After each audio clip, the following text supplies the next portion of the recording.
Have you ever had anyone impact your life in a profound way and they didn't even know they did?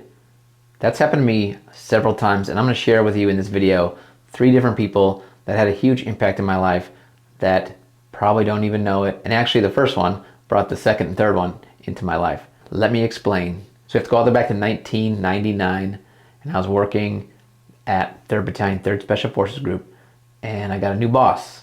The first time I switched bosses, a new boss came in. His name was Ed Nelson. He was a senior E7, Sergeant First Class. He was a Green Beret like my previous boss. But what was different about old Sergeant Nelson was he took a more hands-on approach. Most people I worked with in the operations office of the battalion kind of did their own thing. Everyone had their own job. I had my own job. And people just sort of just expected you to do your job, which was great for me because I was just a young buck. Literally, I was a buck sergeant. That's what they call E5s. They call them buck sergeants.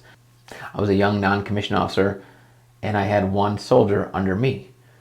Well, my boss, Sergeant Nelson, was really hard on me being a good boss to my soldier who was a specialist. And this guy happened to be a project. And one of his bigger struggles was running.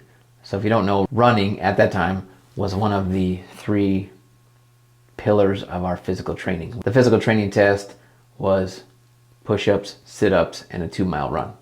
And he was struggling with this 2-mile run. So naturally, as his leader, I had to help him get better on the run. The problem came in when my boss said, we are just going to run until your guy gets better at running. We're just going to run every single day for PT. So of course I had to help my soldier get better at running by running. We ran a lot. I didn't really agree 100% with the plan my boss came up with, but he was in charge of the plan. So we did his plan and just ran and ran and ran. And someone came up with the idea during all this running that we should run to the drop zone that we primarily used, which was St. Mary Glees drop zone. It was almost exactly 7 miles from the door of our battalion to the drop zone.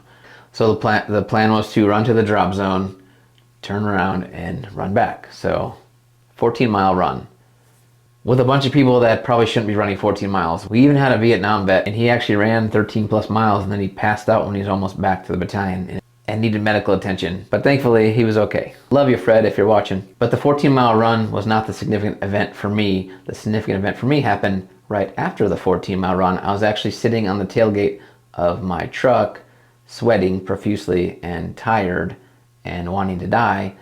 And Sergeant Nelson and a couple other people were standing around, and we were just BSing. And Ed said, hey, you know the Fort Bragg Army birthday 10-miler is next Friday. We should all run that. And we all looked at him like, no, I don't think that's a good idea. And he said, no, yeah, we just ran 14 miles, so you got to do a cool down. So we could do the 10-miler as a cool down. It'll be fun. And look, nobody thought the 10-miler was going to be fun, but I agreed to do it, and a couple of people agreed to do it, to run with him, because we don't want him running by himself. And it was a big deal. It was a big event on Fort Bragg.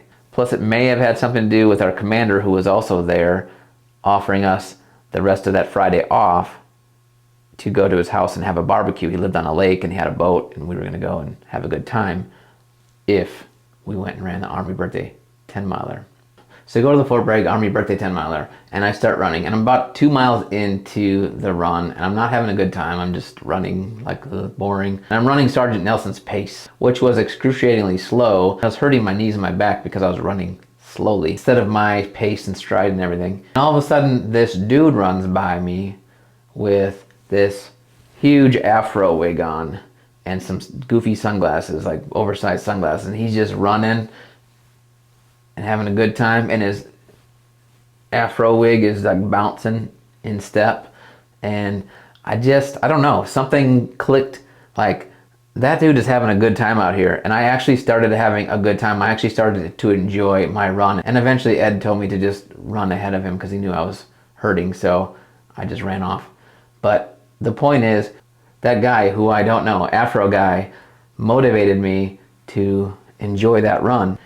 So much so that I decided to pay that forward and go do other big event runs and dress like an idiot to make people laugh or smile and enjoy themselves while they're running. I would go on to do dozens of half marathons wearing my super itchy mullet wig with my red, white, and blue headbands and wristbands, my aviator sunglasses, my blue cotton shirt with wolves howling at the moon behind American flags, and my red shorts. And I look like a complete moron. And look, I always ran at about a 2-hour pace for the half marathon. So I was not racing, I wasn't running, I was just kind of jogging along. And my hope was that people were seeing me that were struggling, and they were like, look at that idiot out here. If he can do it, I can do it. And I never really told anybody that's why I was doing those runs. I would usually tell people I like free bananas, or that's the only time I can get myself to drink Michelob Ultra, or the finisher medal is really cool, or the t-shirt's cool. I would always say something like that. But really I was doing it to just motivate other people by being weird. And you know what? I don't want this video to go super long, so you're gonna have to wait for the third guy until next Friday. I'm gonna talk about the third influential guy that doesn't know he influenced me next Friday. And yes, it will tie back to one Sergeant Ed Nelson. But that's all I'm gonna say about it for right now. I'm gonna leave you on a little bit of a cliffhanger and see if you come back. But thank you for joining me for another Super Personal Friday, or SPF 100. If you want to know who the third person is, you're just going to have to come on back next Friday. Take care, and we'll talk soon.